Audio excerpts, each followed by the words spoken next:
This is it. I think we did it. And we did it. Oh my god. Okay.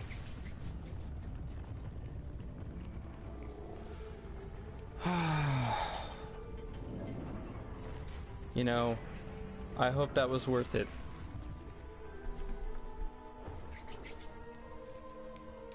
I hope that was worth it.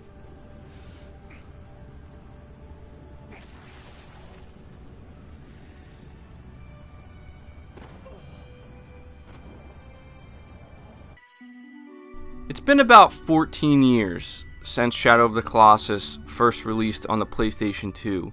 Came out in 2005, and I just got around to playing it now for the first time on my PlayStation 4 Pro, and I have to say I am actually blown away by this game. And the fact that it is a PS2 game and it is 14 years old really just takes it to another level. I feel extremely confident in saying that Shadow of the Colossus is easily a masterpiece game, because it's just so ahead of its time in many ways, and it does so many things very well that a lot of other games I think try to achieve, but they end up being too on the nose about it. And I feel like that's an important thing to focus on, because when you think about the story of this game, there's not much there until you really get to the ending, and the ending is a big surprise, and I knew that there was going to be something that we were building up to. But basically, you are playing as a character Wander, and you walk into this forsaken land, or this land that you're not allowed to be in, and there are about 16 colossi that roam, and you don't really know much about this world. You don't know much about the colossi themselves, except you know that they were basically they're incarnations of like great beings or something along those lines. It just keeps it very ambiguous, and it keeps it very open, but it gives you the sense that these colossi, there's nothing really wrong with them. They're not bad. They're just kind of minding their own business, and you are the one that's trespassing. And the reason why you are doing this is because you have a girl, and I don't believe they tell you who this girl is. You can only assume it's his wife or his girlfriend, or maybe even his sister potentially, and she is clearly not alive anymore, and you want her to be alive. And so you make a deal with this entity. I believe they're called Doormen, if I'm not mistaken. I could be wrong about that. I'm trying to keep the names correct here, because they're not mentioned too often in the game, and I've only played it once, and it was a blind playthrough. And you make a deal with this entity that says if you go and kill all 16 of these colossi, and you basically just murder them, well, then he will bring your woman back to life. He will bring this person back to life. And so the character just says, okay, I will do this, I'm accepting it, and then you begin your journey. And the first thing I noticed with this game, and this isn't a knock on the game, if anything it's a knock on myself, but the control scheme. Now, that is the one thing that I had a very difficult time getting used to, simply because the controls are so unique to this game, rightfully so. This is a very unique game. It just took me a while to really get the feel for it and the hang of it, and literally the hang of it, like while I'm hanging off of these monsters and off of these ledges and just trying to, get used to the platforming. That was the thing. And even the horse, I realized that a lot of people were telling me in the chat that the horse is a very, it behaves realistically. Like, you don't have complete control over it. You have to kind of treat it as if, the way you would treat a real horse, where it's going to kind of do its own thing and you're just kind of leading it, but it's still, I think you guys understand what I'm saying. At least that's what you guys told me, and as I started to get more used to it, I started to realize that, yeah, okay, I'm getting more of a feel for it. And that's the first thing that stuck out to me with this game, is just how different the control scheme was. And especially when I started facing my first couple of colossi, I started to realize that there is a certain flow to this game that you need to kind of adapt to, and part of that is figuring out the puzzles. And so that is another thing with this game that really caught me off guard, is just how much the game makes you think. A lot of it is really puzzle based, and I wasn't expecting that, because from the outside looking in, I just saw, oh, there's going to be big monsters, a lot of action, and just a lot of platforming. And there is a lot of platforming, but in a very unique way, where you are basically using the the Colossus itself as the platform, but you have to figure out its weak points, and you have to kind of look at the environment and figure out the clues. And there were a lot of times where I just was really dense and it took me way longer than it should have to figure out very simple things, and then there were other times where I just got it on seemingly the first or second try relatively easily, and it just kind of clicked. But I have to say that is the aspect to this game that really surprised me the most, is just how much it made me think, and how every time I approached a new area, I knew that this is a new puzzle basically that I have to figure out, all while basically being just overwhelmed at just the sheer size of some of these Colossus bosses that I fought. It was just kind of insane to me to see the variety in them. There's 16, and I have to say that they did a phenomenal job in really making sure that for almost every battle, you're in a unique scenario, you're in a unique situation, and everyone feels very different from the other. There are a few that feel a bit samey, but overall, it really felt like there was a lot of variety there, and especially some of those ones where, I don't know the name of these Colossi monsters, but there was the one where it's in the water, it looks like a big eel, and you have to try to lure it out of the water, and then you gotta, climb on its back, and then there's one that just looks like a long flying eel, I guess is the best way to describe it, and you have to figure out how to get on it, and you're flying in the air, and it's just these amazing, intense moments that I am, again, just shocked that this was a PS2 game, and I'm also shocked it took me this long to play it. And so the gameplay itself, it was extremely satisfying. Once you figure out where the weak points are, once you figure out what you're supposed to do, and you kind of, put the puzzle pieces together, and it becomes relatively simple. You just have to make it to the weak point, which is, more often than not on their head. There's a few other weak points as well. Kind of have to whittle them down a little bit, and then you go to their head and you stab them in the head, and you feel really bad about it. And that's something that's really interesting about this game as well, is the way it makes you feel while you're playing it. This is where I feel like this game is a masterpiece, because again, when I said earlier that too many games try to achieve what this game achieves, but they're way too on the nose about it, this game is not. This game achieves that perfect balance where it doesn't need to shove everything in your face. It doesn't need to tell you anything. It keeps things kind of ambiguous, kind of open, but there's enough story there to where you just get this feeling, you get this sense that what you're doing just isn't right. And it makes me also think about the music. The music in this game is on another level. Honestly, this is easily one of the best soundtracks I've ever heard in a game, to where every time you enter an area, it honestly reminds me of Dark Souls in a way, where things are pretty much quiet and silent as you're going from one area to the next, and you're just kind of enjoying the open landscape. You're enjoying the peaceful ride you're taking with your horse, unless, of course, sometimes you get lost, which has happened to me a few times, but it's part of the experience.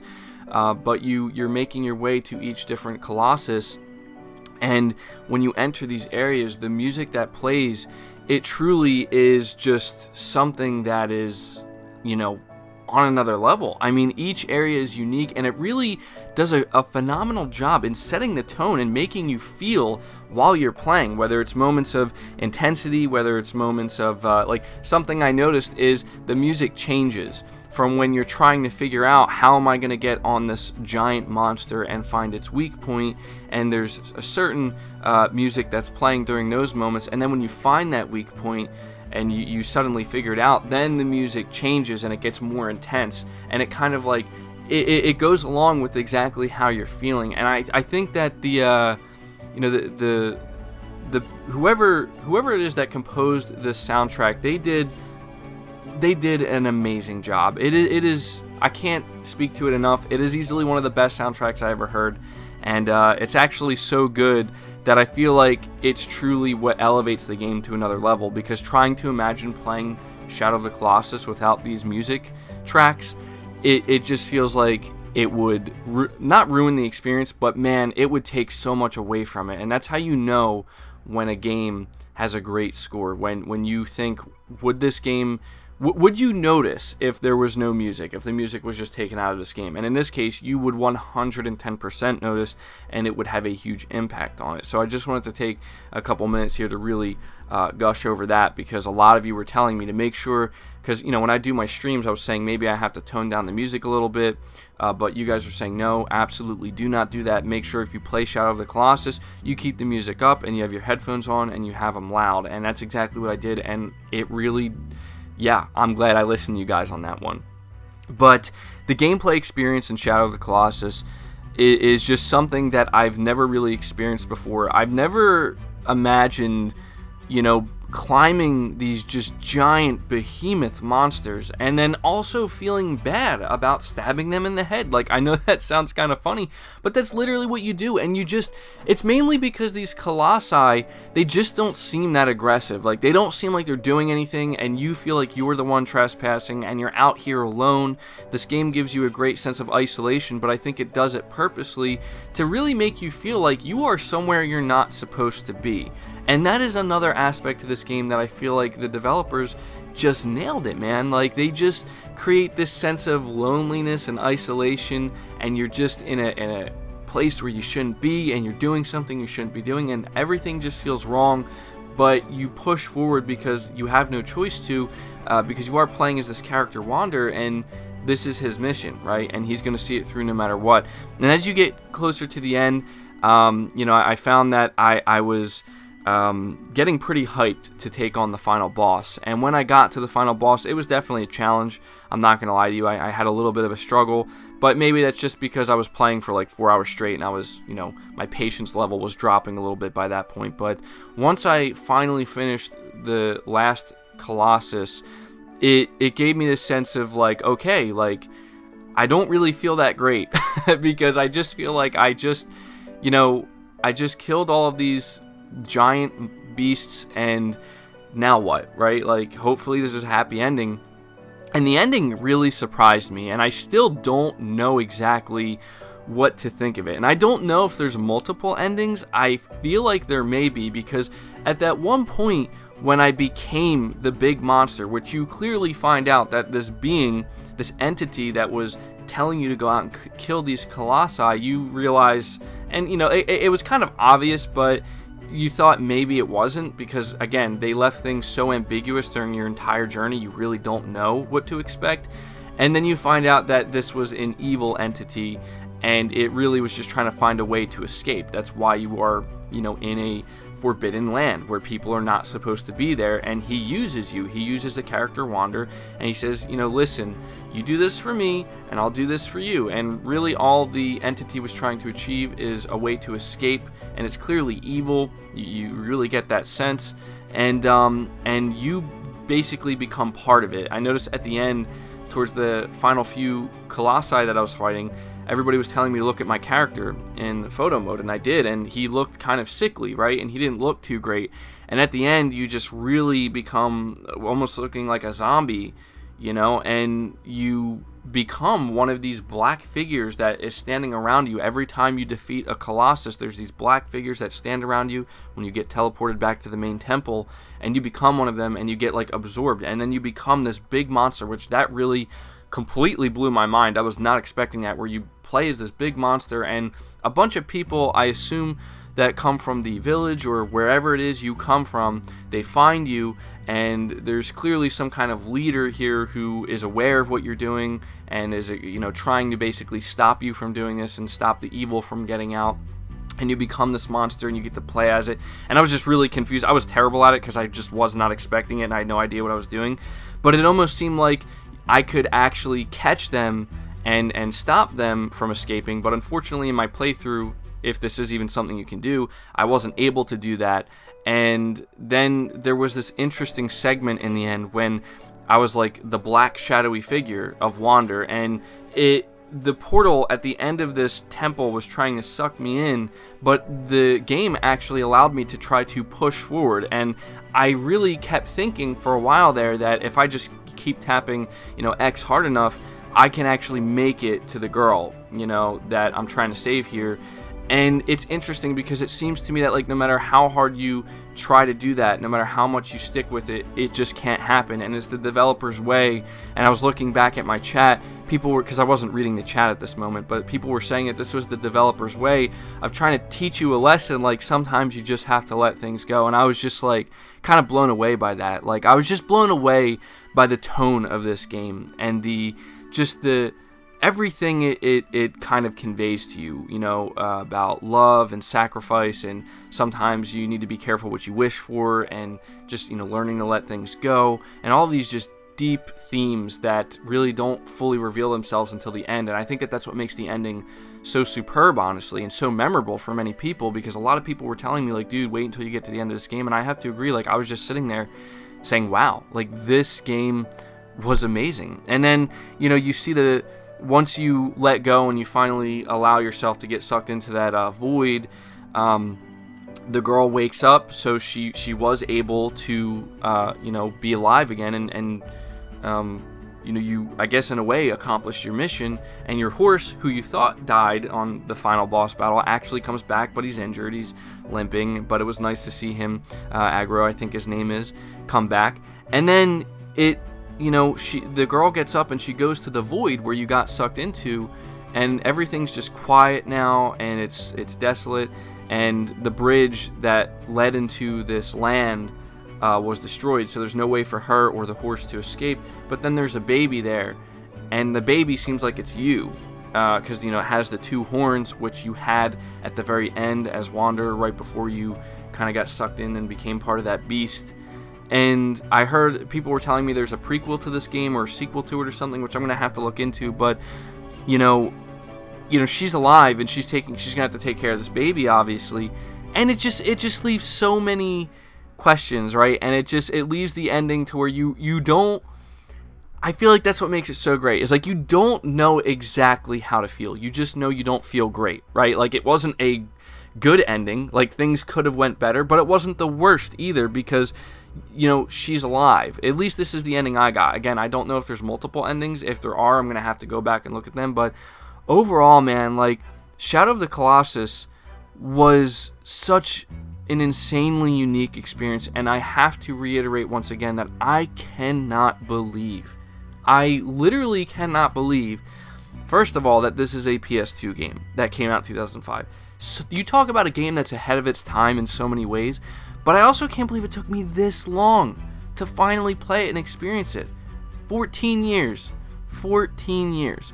Way longer than it should have been. And so, ultimately, what I'm trying to get at here is that this is just another gaming experience that I feel so glad, honestly, that I decided, like, to embrace PlayStation finally and give it a shot. And I listen to all the games you guys recommend me to play, and I'm slowly making my way through them. And every single time, almost every single time I play a game, I realize there's just something special there. And in this case, there's truly something special with Shadow of the Colossus, and I now understand why there's some people who consider this the greatest game they've ever played. There's just so much depth here, while the game simultaneously keeps you kind of wondering and guessing, and it keeps things ambiguous. And the boss battles, the scale, the size, the way you have to figure them out, and you have to respect it, right? Like, you have to respect the game. This is not the kind of game where you just go in there and think, I'm just gonna start wrecking things, and it's just not like that, right? And you have to respect it. And that's something I learned, is you have to respect the controls, you have to take time to learn, you have to be patient, and you have to use your head. And in the end, it adds up to something that leaves you thinking. And so, yeah, as you can tell, I really, really enjoyed this game. Absolute masterpiece of a game. So glad I played it. And, I guess the silver lining here is waiting this long to play it, is I got to experience, I guess, what we could call the best version of it on the PlayStation 4 at 60 FPS with everything kind of redone. And you can tell Blue Point Games with the remaster here did a great job as well. Point that out. But the developers, what is it, Team Ico? Is that what they're called? Correct me if I'm mistaken on that, but they did something truly special with this game, and it's going to go down as one of the most memorable gaming experiences I've ever had. And honestly, I want to recommend that anybody, maybe if you're watching this video and you made it to the end, if you haven't played it, do yourself a favor and play this game. It is an absolute must play, and it took me 14 years to realize that. Now I know why some people were screaming so much in my comment sections, like, play Shadow of the Colossus, like, I played this game back in 2005, you don't know what you're missing. And I guess, yeah, you guys were right. So that does it for the review, guys. I hope you did enjoy it. I really enjoyed taking time to talk about this. I love the game, and it really is a special game that I'll be thinking about for a while. So at this point, I'm going to ask you to leave your thoughts down below. What did you think about what I had to say here? And, be sure to let me know some of your own experiences for your first time playing this game. What are some of the thoughts and feelings you went through? Be sure to leave it a like if you did enjoy it. It really helps me out, lets me know you guys enjoy these review videos. Be sure to subscribe to the channel if you're new. Hit the bell notification icon so you never miss a video. And also feel free to share this video out on top of all that. But until next time, guys, take care.